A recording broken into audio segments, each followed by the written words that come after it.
কবি নজরুল ইসলামের একটা কথা ছিল কিংবা একটা লেখা এরকম ছিল, আমি জানি চিরজীবন আমাকে কাটতে হবে, কারণ আমি যে তোমাকে চেয়েছি।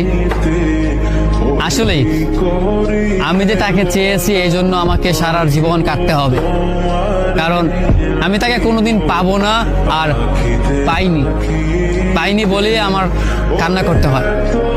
তাকে আমি প্রচন্ড ভালোবাসি বলেই আমার কান্নাটা আসে, তাকে আমি আমার করে পাইনি বলেই আমার কষ্টটা হয়।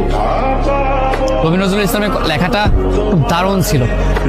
আসলেই তাকে পাইনি বলে আমাকে সারা জীবন কান্না করতে হবে।